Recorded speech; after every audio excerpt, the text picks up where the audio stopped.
پوری دنیا کو پتا ہے کہ آپ کی بروکریسی کس نام پر پیسے لیتی ہے اور ان کی منی ٹریل نکالنا کتنا مشکل کام ہے۔ ایک لسٹ آپ تک پہنچ گئی اور جو پبلک ہوئی ہے وہ آپ تک پہنچ گئی۔ آپ اس طرح کا مذاق نہ کریں، یہ مداخلت مذاق ہے۔ اس کے پاس جتنے پیسے آ رہے ہیں وہ کہاں سے ہیں، ان کی منی ٹریل دے دیں، آپ اپنے بھائی کی بھی دے دیں، بیٹے کی بھی دے دیں اور بیویوں کی بھی دے دیں۔ اور کچھ چیزیں ریکارڈ تھیں، وہ ان میں سے یہ بھی تھی، پورا پاکستان، پورا ملک قرضوں پر چل رہا ہے۔ کشکول اٹھائے دنیا بھر میں پھرتے ہیں اور پھر کہتے ہیں کہ اس نے یہ بیان دے کر ہمارے معاملات میں مداخلت کر دی۔ وزیر خزانہ جو ہیں وہ جتنی مرضی حرکتیں کرنے، ان کی اکاؤنٹنسی اس ٹائم پہ کام نہیں آ سکتی۔ السلام علیکم، میں ہوں ڈاکٹر حسنین جاوید اور آپ دیکھ رہے ہیں میرا ڈیجیٹل چینل۔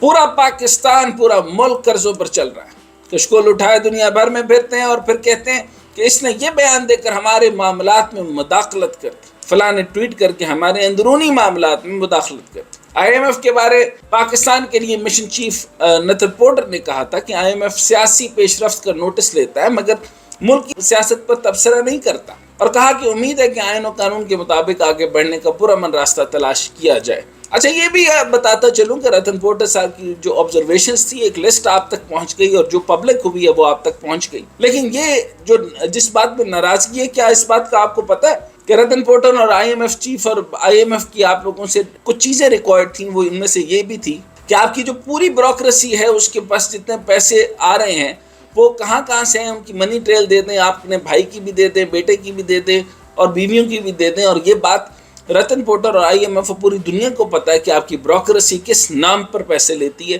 اور ان کی منی ٹریل نکالنا کتنا مشکل کام ہے۔ اور سب سے بڑا جو گلچ ہے، اور جو پروجیکٹ جو ہے وہ 100 ارب کا پروجیکٹ ہوتا ہے، وہ 400 ارب کا پہنچ کر کس کس کے نام ہوتا ہے اور کتنے بیٹیوں اور کتنے بیٹوں کے نام ہوتا ہے اور کتنی بیویوں اور کتنے چاچوں اور چاچیوں کے نام ہوتا ہے، تو یہ ساری کی ساری باتیں اب ان کو پہنچ گئی، ان کو پتہ چل گیا کہ ہمارا فیملی سٹرکچر کتنا مضبوط ہے کہ ہم اپنے خاندانوں کے نام پر کس طریقے سے پراپرٹی بناتے ہیں۔ تو پھر آپ کو ناراضگی تو بنتی ہے۔ اس پر پی ڈی ایم کی حکومت کو بہت غصہ آ گیا۔ وزیر مملکت برائے خزانہ عائشہ غوث پاشا نے آئی ایم ایف کے مشن چیف نتن پورٹر کے بیان کو پاکستان کے داخلی معاملات میں مداخلت قرار دے دیا۔ بالکل مداخلت قرار دے دیا۔ پتہ چلنا چاہیے کہ آپ کی جو اسٹیٹ انٹرپرائزز گروی رکھی جاتی ہیں، جب آپ کہتے ہیں موٹر وے کو گروی رکھ لیں، جب آپ کہتے ہیں کہ پی آئی اے کو گروی رکھ لیں، آپ کی کون سی چیز کو گروی رکھیں؟ آپ کے پاس کون سی ریفائنری ہے جس کو گروی رکھا جا سکتا ہے؟ پاکستان میں مجھے اس وقت کوئی الائیو آرگن آپ بتا دیں جس کو آپ پوری دنیا میں گروی رکھ کے آپ اس پہ قرضہ لے سکیں۔ آپ اس طرح کا مذاق نہ کریں، یہ مداخلت مذاق ہے۔ آپ کا پورا جو ہے، اگر آپ کا جو ہے وہ رائٹ اور لیفٹ آپ کی بیلنس شیٹ دیکھ لی جائے تو اس کے اندر سوائے ڈسٹربنس کے علاوہ آپ کو کچھ نہیں ملے گا۔ اور وزیر خزانہ جو ہیں وہ جتنی مرضی حرکتیں کرنے، ان کی اکاؤنٹنسی اس ٹائم پہ کام نہیں آ سکتی، وہ پیسہ نہیں لے سکے۔ یہ بات معاملہ ماننے کا ہے۔ آئی ایم ایف اور انٹرنیشنل اس کا پلے اور اس کا ہاؤ دے پلے اور اس کے اندر وہ کس طریقے سے یعنی آپ کو ٹراپ میں لاتے ہیں، یہ کیا کرتے ہیں، ان چیزوں سے بالا تر ہو جائیے۔ لیکن آپ کے انٹرنل معاملات اتنے خراب ہیں، آپ کی انٹرنل مینجمنٹ اتنی خراب ہے۔ آئی پی پیز 2500 ارب سے زیادہ ہے، آپ نے آئی پی پیز نہیں دیے، آپ کے ڈسکوز کا مسئلہ ہے، آپ کے جسکوز کا مسئلہ ہے، آپ کے بے شمار مینیجریل ایشوز ہے، اس کا جب تک آپ جواب نہیں دیں گے یہ کیسے چلے گا؟ اور پھر میں ابھی بھی ایک بات بتاتا چلوں، ہماری پوری دنیا میں جیسے مرضی معاملات ہو جائیں، جتنا مرضی شفٹ لے لیں، ہمیں آئی ایم ایف کی ضرورت ہے۔ آئی ایم ایف سے پیسے لینے پڑیں گے اور ایکسٹینڈڈ فنڈ فیسلٹی بھی لینی پڑے گی۔ اور یہ بات میں بارہا کہہ چکا ہوں۔ ابھی بہت سارے آپ کو اکانومسٹ ملیں گے جو ایک اپنی لائن کو چینج کریں گے، میں اس لائن کو چینج نہیں کرنے والا۔ اس کی ریزن یہ ہے کہ میں یہ کہتا ہوں کہ آپ کا اس دفعہ اگر پروجیکٹ ملتا ہے یا نہیں ملتا، آپ کو ٹرانش ملتی ہے یا نہیں ملتی، لیکن ان اینی کیس آپ کو پوری دنیا میں جو مرضی ہو، جس طرح کی فیسیلیٹیشن آئی ایم ایف سے ملتی ہے، آپ کو اور کہیں سے نہیں ملے گی۔ بہرحال بات آتی مداخلت کی، تو مداخلت وہ کرے گا جس آئی ایم ایف سے آپ 23 دفعہ معاہدہ کریں تو وہ آپ کی اندرونی مداخلت تو چھوڑیں، وہ آپ کی ہر چیز میں مداخلت کرے۔ کیوں نہ مداخلت کریں کہ آپ 23 بار آئے کیوں نہ مداخلت نہ کریں کہ آپ کو پتہ ہی نہیں ہے؟ آپ کیوں نہ مداخلت کریں کہ آپ رول اوور دیتے نہیں، آپ رول اوور کرواتے ہیں، آپ جو ہے وہ انٹرسٹ کے اوپر جو پیسہ ہے وہ دیتے نہیں۔ کیوں نہ وہ مداخلت کرے کہ وہ معاملات کیا کریں گے؟ آپ اتنا زیادہ قرض لینا کہ وہ آپ کے وہاں تک پہنچ جائیں جہاں تک اس کو نہیں پہنچنا چاہیے۔ مجھے ڈر ہے کہ وہ پہنچ نہ جائے، تو اس سے بچنے کے لیے ہمیں شفٹ لینی پڑے گی، ہمیں مغر جانا پڑے گا. لیکن اگر آپ یہ کہیں کہ ان کی جو انہوں نے لسٹ دی ہے وہ غلط ہے کہ آپ کو ان چیزوں کو درست کرنا ہوگا، تو بالکل غلط نہیں ہے. انہوں نے بالکل صحیح کہا. آپ کا جو فائنینشیل مینیجریل سٹرکچر ہے اس کے اندر میجر ریسٹرکچرنگ اور ریفارمز کی ضرورت ہے، جو آپ نے نہیں کی، نہ خان صاحب نے کی، نہ کسی اور دور نے کی، نہ کوئی اور دور کرے گا. اور جب تک یہ جمہوریت رہے گی یہ جمہوریت کے معاملات حل نہیں کر سکتے. اب کیونکہ آپ کو پتا ہے کہ مداخلت تو ہمارے ملک میں مذاق بن کر رہ گیا. عمران خان نے بھی سائفر کے معاملے پہ مداخلت اور سازش کا خوب بیانیہ بنایا تھا، اور حکومت کو آئی ایم ایف کا بیان مداخلت نظر آ رہا ہے.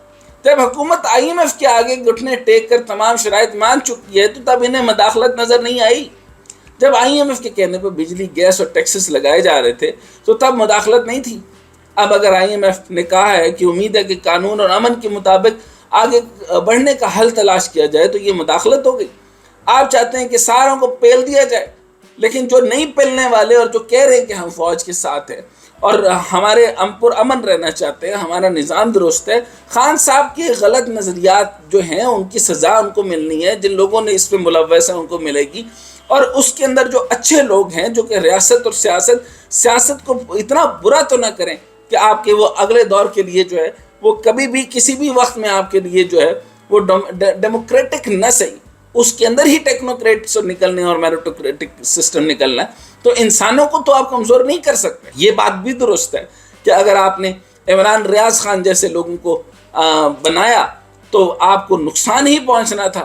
آپ نے بے شمار لوگ ایسے بنائے کہ آپ کو صرف اس میں نقصان ہی پہنچنا تھا.